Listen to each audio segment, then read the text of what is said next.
Ringside, Harry Carpenter.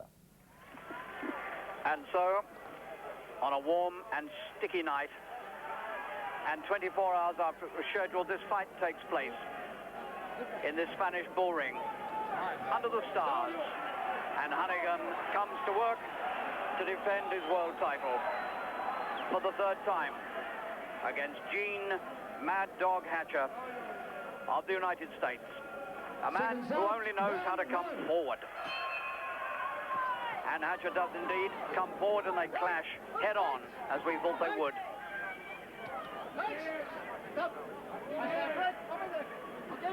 Jean Desvet, the Belgian referee, clearly in no mood to stand any nonsense early on.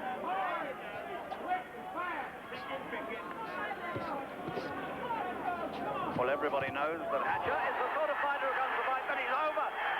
The first punch, Honeyghan thrown, and Hatcher's all over the shop, and he may not get much further. What an amazing start. This man, Honeyghan, is really turning on the works as world champion. And if Hatcher survives this, it's a miracle. He's gone. He's absolutely out on the ropes. It's finished. There is no further fight. It's all over in about half a minute. And Hatcher isn't up yet. Honeyghan, in the Spanish bull ring, has applied the sword in the most dramatic way to Gene Hatcher. And that is not a good sight. Hatcher is not up yet. That is the most astonishing World Championship win in years. And it's been done by a British champion. Lloyd, 27 years old, in his 31st fight, and that's his 31st win. And there haven't been many more dramatic world title wins than that. Full marks to Honeyghan, but one feels disturbed for the welfare of 28-year-old Gene Hatcher. His father bending over his head.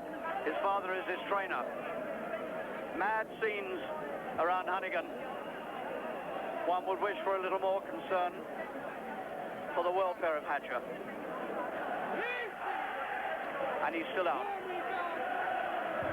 The first punch that Honeyghan threw got him, and he was a helpless target on the ropes from that moment.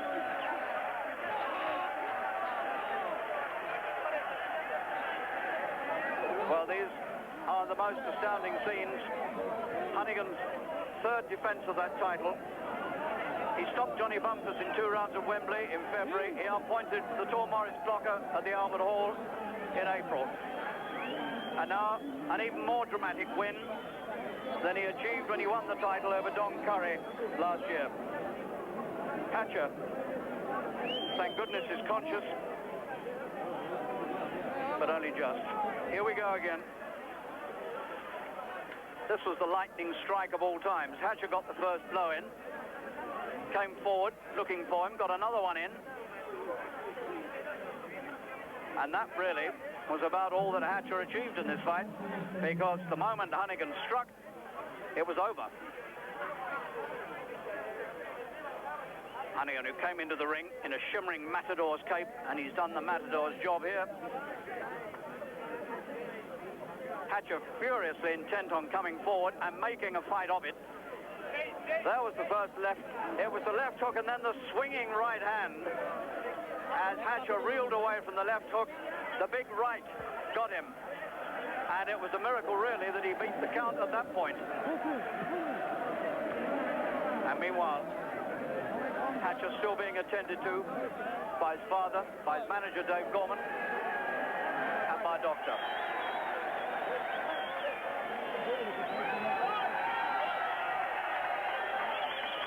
Well, Hatcher had no further chance after that big right hand. He made such a brave start. There was the right swing again. That wasn't the finish of the fight, because the brave man actually got up almost instantaneously. And then there was the mandatory 8 count. And from that moment, Hatcher's fate was sealed, because Honeyghan was in storming mood, and he took him to the ropes. And there he went to work on him in grim and dramatic fashion. And Hatcher could do nothing about it. He was out on the ropes He was unconscious, I think, round about this point. And the referee, to his credit, came in fast enough. In fact, Honeyghan, I think, realized that it was over and turned away. He didn't want to do any more. And the best sign of all is that Hatcher has been propped up on a stool and seems to be reasonably okay at the moment. But it's too early to say. And Honeyghan goes to him to commiserate with him and to see how he is. So Hatcher has come all this way from the United States, former world light welterweight champion, and now destroyed in something like 30 seconds, or maybe even less, by Lloyd Honeyghan.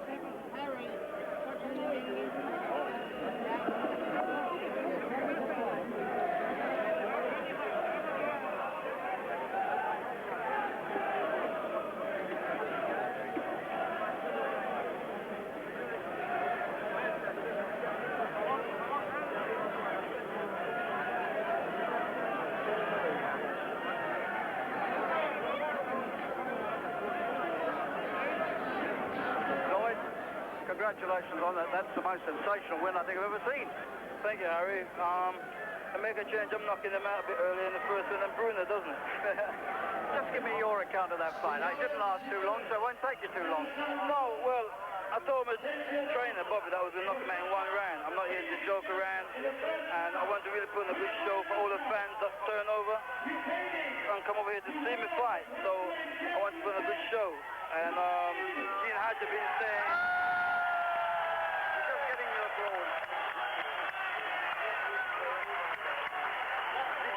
Had been saying in the papers back in London that he's going to knock me out because it's nice to have a white champion and all that, which I think that was ridiculous. You understand things that upset me, Harry. But the punch I hit him with was knocking anyone out. He came to you, he tried to take the fight to you. You were expecting that. I was expecting that, and it did exactly as I expected him to do, Harry.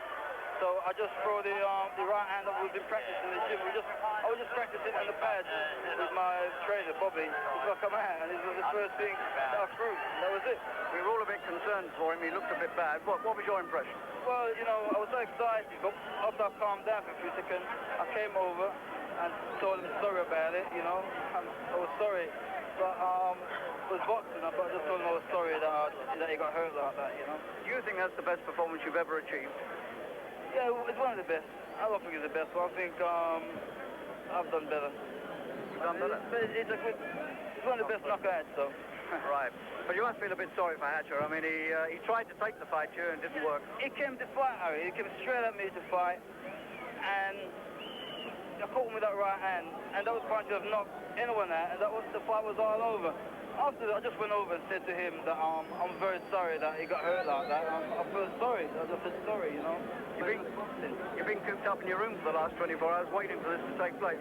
Yeah, I've been cooped up. Well, it's not just for the last 24 hours. I've been cooped up in my room for 10 weeks now. I've been in my room cooped up. So it's not just here. It's in the States, in the 2 months training I've done over there, in the 2 weeks I had here. So I've been cooped up in my room. And this is what you got to do if you want to remain champion of the world. Well, we waited an extra day, and it lasted precisely 48 seconds. Former world champion Alan Minter looking... Hands in front, both elbows, take them back, fight fast, open up that chest, and then we swivel round to the sides, woo, and then back again. What was it, 90 seconds since I've seen you last night? Yeah, I'm work 40 seconds. Oh, you only work up to 40 seconds, and then it's knockout time. Hands on your hips, single waist. How long do you train for normally? A day? Just a day? Well, for a day, about 4 hours. 4 hours? Yeah. Don't go back to bed on hearing that. Well, in which case, we'll step this up a little. Clasp your hands lightly, and we'll lean over to our sides. Are you still there, Lloyd? You've gone quiet. Other side. You're doing me in. No. Keep up, Lloyd. Up with each knee. And it's the opposite elbow on the knee. I might Boris will do this when he's practicing for his football, Lloyd. Could he keep up? I think he could do me at the moment. Feet together, come on down and crouch. Well bounce. Straighten your legs, reach for your toes. Come on down, down. Reach for your toes. And for all that running we're going to do on Sunday, we really need to lunge down. Stretch. And Pull your stretch. muscle. Change. Now, last time you came in, Lloyd, we worked on the tummy. That's You right. had some excellent tummy exercise. Come on Right. down. You haven't finished yet. And it's opposite elbow again. Is this the way you always sit I'll do up? like this. We keep up here. Oh, Lloyd! You didn't tell me about this one.